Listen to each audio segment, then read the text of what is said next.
ফান্ডে টাকা ছিল 8 কোটি টাকা। উনি এটা স্বীকার করছে। ইউনো যখন আসছিল উনি নিজের মুখে বলছে আমাদের হেড টিচার যে আমাদের ফান্ডে 8 কোটি টাকা ছিল। এখন বলছে ইউনো স্যারে জিজ্ঞেস করছে যে এখন আপাতত আমাদের ফান্ডে কত টাকা ছিল, তখন উনি বলছে সব মিলিয়ে 39 লাখ টাকা ছিল। আর বাকি টাকা কোথায় গেল? আমরা এটা হিসাব চাই। আমাদের একটাই দাবি, এখন একটাই দাবি যে আমরা পদত্যাগ চাই, হিসাব চাই। আর হচ্ছে আমাদের এই স্যার লাগবে না, আমাদের নতুন টিচার লাগবে। এই স্যারের পদত্যাগ চাই,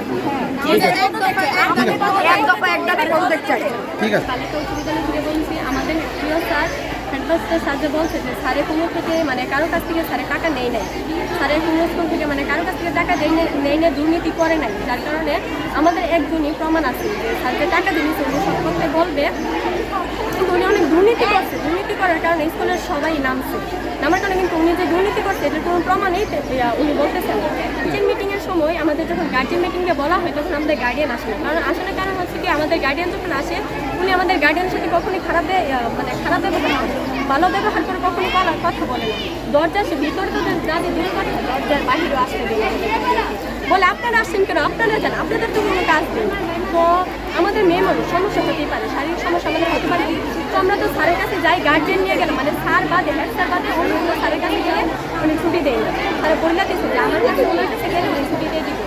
তো আমাদের গার্ডিয়ান নিয়ে গেলে উনি আমাদেরকে ছুটি দেবেন, তখন ও তো সারা বছর স্কুল আসছে না, তো ওনা ওকে কীভাবে ছুটি দিব? তো আমাদের মেয়েদের সমস্যা হতে পারে, উনি আমাদেরকে কখনই আমাদের টিউনো স্যার আসছিল, আসার পরে বলছে সব ডিসকাস করা হয়েছে যে এই 7 দিন উনি স্কুলে আসবে না।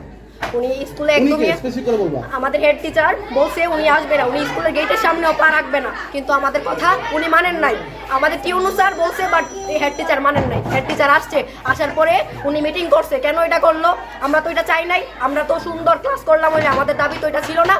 কেন ওইটা এই কাজটা করলো উনি? আমরা এটার বিচার চাই। উনি কেন আসলো আবার? বিদ্যালয়ের ফান্ডে লক্ষ লক্ষ টাকা থাকা সত্ত্বেও উনি জেনারেটরের ব্যবস্থা করেন নাই। নিজ কক্ষে 2টি এসি স্থাপন করেছেন, 10 থেকে 12 লক্ষ টাকা ব্যয়ে উনি নিজ কক্ষকে রাজকীয় কক্ষে পরিণত করেছেন। আমাদের মানে প্রত্যেক মাসে বেতন 300 টাকা করে নেয়, যেখানে আমাদের পার্শ্ববর্তী স্কুলদের বেতন 200 টাকা করে। আমাদের বেতন যদি নির্দিষ্ট মাসে নির্দিষ্ট তারিখে দিতে দেরি হয় তখন উনি আমাদেরকে 50 টাকা করে লেট ফি নেন। আমাদের দফায় দফায় বেতন বৃদ্ধি করেন, সেশন চার্জ বৃদ্ধি করেন। উনি আমাদের যে 4 থেকে 5 বছর পূর্বে সাবেক প্রধান শিক্ষক এবং অন্যান্য শিক্ষক এবং কর্মচারীদের বিদায় উপলক্ষে শ্রেণী শিক্ষকের মাধ্যমে শিক্ষার্থীদের কাছ থেকে 4 থেকে 5 লক্ষ টাকা নেন, যা তিনি নিজের আত্মসাৎ করেন। অন্য টিচার যে টিচারদের মানে বিদায় করার কথা ছিল ওই টিচারদের কাছে বিদায় করেন না, ওই টাকা ব্যয় করেন না। আমাদের 2023 সালের এসএসসি পরীক্ষার্থী আপুদের কাছ থেকে শ্রেণী শিক্ষকের মাধ্যমে 2 থেকে 2.5 লক্ষ টাকা নেন। পরে উনি ইউনুস স্যারের কাছে টাকা জমা দিয়ে এবং মাফ চেয়ে আসেন, জমা দিতে বাধ্য হন এবং উনি যে এরকম করছেন ওরা একদম ভাইরাল হয়ে আসে, এর ভিডিওটা ভাইরাল হয়ে আসে। আমরা এটার কোনো বিচার হয় নাই। আমাদের অবৈধভাবে উনি নিয়োগ পেয়েছেন। উনার যে সম্বন্ধী অ্যাডভোকেট আবু বকর, সাবেক এমপি মুক্তাদির চৌধুরীর ডান হাত, উনি 6 লক্ষ টাকা এমপিকে দিয়ে ঘুষ দিয়ে উনি চাকরি পেয়েছেন। উনার নিয়োগটা সম্পূর্ণ অবৈধ। উনি লিখিত পরীক্ষায় চতুর্থ হওয়া সত্ত্বেও উনি একজন স্কুলের হেড টিচার হয়ে গেছেন। 26শে মার্চ উনি শিক্ষার্থীদের কাছ থেকে ডিসপ্লেতে অংশগ্রহণকারী শিক্ষার্থীদের কাছ থেকে 600 টাকা করেন। কিন্তু উনি আমাদের কাছে বলেছেন যে উনি নাকি স্কুল ফান্ডের থেকে টাকা খরচ করেছেন, যে সাজসজ্জা, ক্রয় বাবদ বিল, ব্রাউজারের মাধ্যমে উনি স্কুল ফান্ডের থেকে টাকা নিয়েছেন। তাহলে স্কুল ফান্ডের থেকে যখন টাকা নিয়েছেন তাহলে কেন উনি শিক্ষার্থীদের কাছ থেকে 600 টাকা করে নেবেন? আমাদের দাবি হলো এসব কিছুর তদন্ত করা হোক, তদন্ত করে উনাকে পদত্যাগ করা হোক, উনাকে বহিষ্কার করা হোক। তোমাদের একটা অভিভাবক একটা কমিটি আছে না? অভিযোগগুলো তোমরা তাদেরকে জানাইছিলে? জানাইছি। ওরা কি ব্যবস্থা নিছে? উনারা তো উনাকে বলছে, উনাদেরকে বলছে ঠিক হয় নাই, উনি ঠিক হয় নাই। উনি তারপরে এই দুর্নীতিগুলো করছে।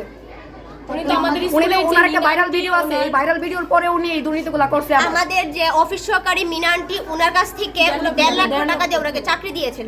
আমাদের যে বাংলা শিক্ষক বিদ্যালয়ে না থাকায় আমরা অবসরপ্রাপ্ত বাংলা শিক্ষক জনাব নিগার পারভিন রাশিদাকে রাখার জন্য অনুরোধ জানিয়েছেন যে উনি আমাদের, কিন্তু উনি আমাদের অফিস সহকারী হরিশঙ্কর চক্রবর্তীকে 3 থেকে 4 বছর অবৈধভাবে স্কুলে রেখেছেন, উনি অবসরপ্রাপ্ত হওয়া সত্ত্বেও।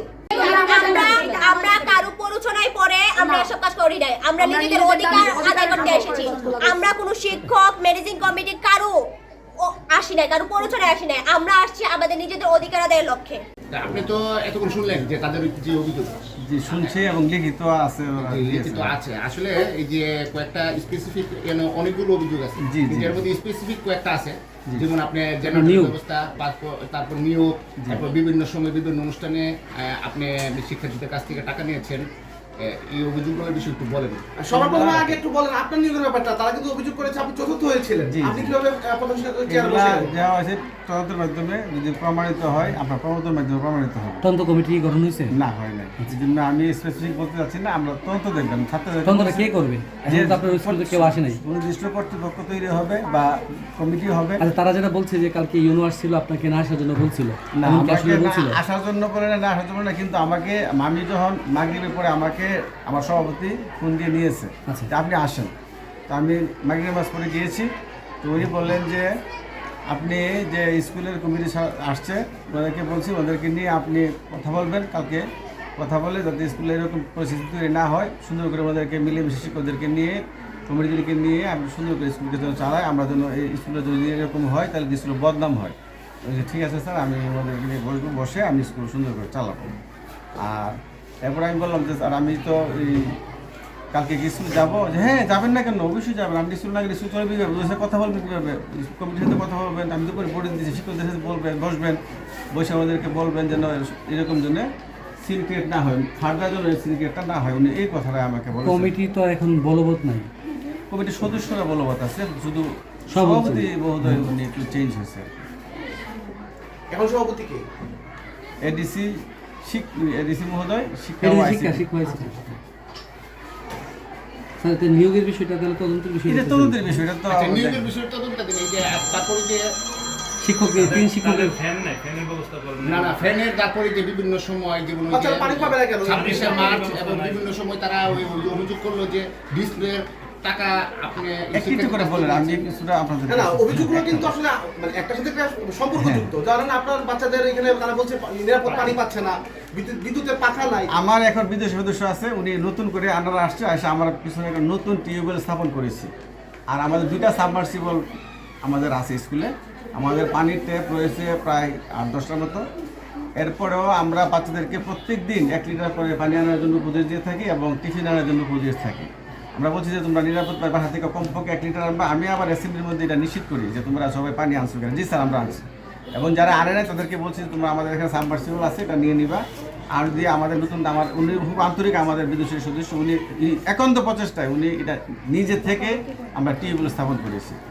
এরপরে যদি পানির যদি সংকট থাকে, আমাদের কমিটি আছে, কমিটির বিষয়টা আমার একার বিষয় না, সিদ্ধান্তের বিষয়। ওনারা নিয়ে আমি কাজগুলি করবো ইনশাল্লাহ। আচ্ছা, বৈদ্যুতিক পাখা? বৈদ্যুতিক ভাগা যেহেতু ফ্যানগুলি অধিক পরিমাণে চলছে, যখন যেটা আমরা খবর পাই আমি যাইও কোনোটা, বা যখন আমার শিক্ষার্থীরা বলে আমি সাথে সাথে আমার অভিভাবক সদস্য আছে, উনি আমাদের নির্দিষ্ট একজন আমাদের টেকনিশিয়ান আছে আর কি। উনি আয়সা ফোন দিলে উনি আসে, আয়সা আমাদের ইয়েগুলো ঠিক করে দিয়ে যায়। আমরা সাথে সাথে খবর পাওয়া মাত্রই আমরা উনাকে আমি বলি, তবে উনি পাঠাইলে আমরা ঠিক করে ফেলি। আচ্ছা, বিভিন্ন দিবসে যে টাকার কথা বলা হচ্ছে এরা বলতেছে অতিরিক্ত না, আমরা কোনো অতিরিক্ত টাকা নেওয়া হয় না। তবে গতটার মধ্যে আমাদের একজন শিক্ষক, আমি জানি না কি যে ছিল, এখনো প্রায় কয়েকজনের কাছে টাকা নিয়েছিল। তো আমরা যারা সামর্থ্য ছিল ওরা দিয়েছে, আর বাকি যারা দেয় নাই আমরা স্কুল থেকে বিয়ার করে আমরা বাচ্চাদের মধ্যে যে টাকাটা, পুরো টাকাটা যে খরচ হয়েছে আমরা পুরোটাই কমিটির মাধ্যমে আমরা পুকানুপুকুর বাচ্চাগুলি যাচাই বাছাই করে আমরা সুন্দর করে আমরা বুঝতে আমরা এটা তদন্ত করলে বেরিয়ে আসবে। এখানে লুকোচুরি কিছু নাই। এই প্রতিষ্ঠানের প্রধান, জি জি, এখন ধরেন একটা বিশৃঙ্খলা পরিবেশ জি, জি। অস্থিরতা বিরাজ করতেছে। অলরেডি শিক্ষার্থীরা একটা আপনার বিরুদ্ধে করতেছে। এখন প্রধান হিসাবে এই পরিস্থিতি নিয়ন্ত্রণে আপনার ভূমিকা রাখি?